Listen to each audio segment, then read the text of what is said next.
سب سے جو افضل ترین عبادت ہے وہ اللہ تعالیٰ کی مخلوق کی خدمت ہے۔ میں مبارکباد پیش کرتا ہوں سنت فاؤنڈیشن کو اور ان کی انتظامیہ کو کہ جنہوں نے اتنا بہت بڑا بیڑا اٹھایا ہوا ہے، ذمہ داری قبول کی ہوئی ہے اور انتہائی اہم اور انتہائی احسن طریقے سے یہ اپنی ذمہ داری کو نبھا رہے ہیں۔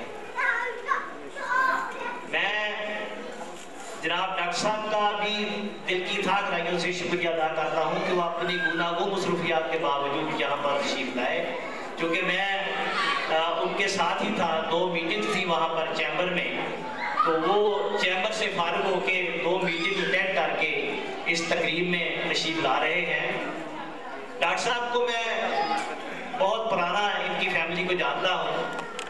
ان کے والد گرامی قدر نہ صرف مخیر انسان تھے بلکہ وہ انتہائی محب وطن شخصیت تھے، اور الحمدللہ انہی کی جو ان کے جینز ہیں، جو ان کی عادات ہیں، جو ان کے خصائل ہیں، وہ ان کے دونوں بیٹوں میں موجود ہیں۔ یہ مبارکباد کے مستحق ہیں۔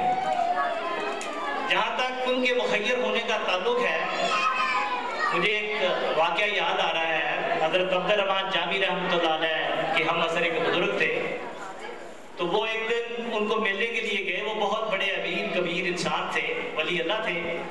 تو دور سے حضرت جامی رحمۃ اللہ علیہ فرمانے لگے کہ عجب مرد است کے دنیا دارت، یہ اتنی بات کہہ کے واپس آ گئے کہ یہ شہادہ طریقے سے یہاں پر بیٹھے ہوئے ہیں، بڑا لوگ آگے پیچھے بیٹھے ہوئے ہیں، کافی مال و اسباب ہیں، تو یہ ولی اللہ کیسے ہو سکتے ہیں؟ تو چند دنوں کے بعد حضرت جامی رحمۃ اللہ علیہ کہیں جا رہے تھے کہ ان کو قرض خواہوں نے گھیر لیا۔ وہ قرض خواہ ان کو دھکے دے رہے تھے کہ جامی ہمارے پیسے دو۔ تو اسی اصلاح میں وہ بزرگ آگے جو امیر کبیر تھے، وہ آنکھوں والے تھے، وہ کہنے لگے بھی میرے دوست کو کیوں گھیرا ہوا ہے؟ وہ کہنے لگے بھی اتنے ہمدرد و دوست کے تو یہ 50,000 ریال اپنے قرضہ لینا ہے، دے دو۔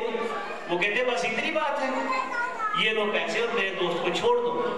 تو جامی صاحب کو پتہ چلا کہ انہوں نے پھر وہ شعر مکمل کیا، عجب مرد است کے دنیا دارت، انہوں نے کہا دارت برائے دوست دارت۔ اس کی تفسیر پھر قرآن پاک میں آیت نمبر 177 سورہ بقرہ میں فرمائی گئی ہے کہ بس نیکی یہی نہیں، بس نیکی یہی نہیں کہ تم پھیر لو اپنا مشرق کی طرف یا مغرب کی طرف۔ نیکی کا کمال تو یہ ہے کہ کوئی شخص اللہ پر ایمان لائے، یوم آخرت پر ایمان لائے، انبیاء علیہ الصلوۃ والسلام پر ایمان لائے اور اپنا مال خرچ کرے۔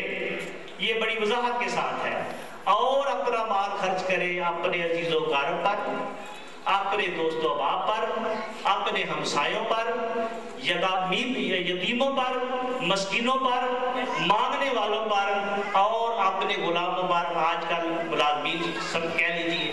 تو یہ دین بھی اس وقت مکمل ہوتا ہے جب آیت کا دوسرا حصہ جو ہے اس کو شامل کر لیا ہے۔ تو یہ لوگ جو مخیر حضرات ان معصوم بچوں کی علاج تو جیسے ڈاکٹر صاحب نے فرمایا کہ ان کا علاج تو نہیں ہے، لیکن کمفرٹیبل لائف تو یہ گزار سکتے ہیں نا۔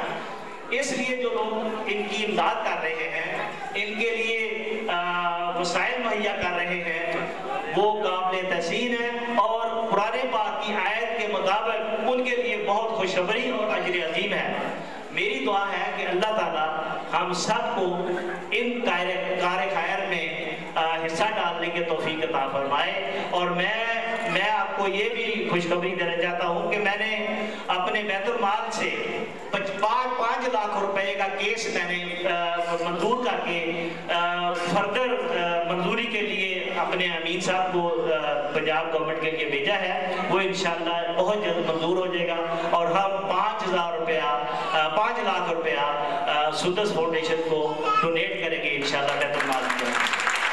میں زیادہ وقت نہیں لینا چاہتا کیونکہ خواہش کا ڈاکٹر صاحب بھی تھکے ہوئے ہیں۔ میں انہی الفاظ پر اکتفا کرتے ہوئے آپ سب کا شکریہ ادا کرتے ہوئے اجازت چاہتا ہوں۔ وما علینا الا البلاغ۔ پاکستان زندہ باد۔ السلام۔ بہت شکریہ۔ اس کے بعد میں اپنے تمام ڈونرز کو ایک بار پھر سے خوش آمدید کہتی ہوں۔ آج سندس فاؤنڈیشن اگر اس مقام پر ہے تو اس کا زیادہ سے زیادہ کریڈٹ ہم لوگوں کے ڈونرز کو جاتا ہے، اور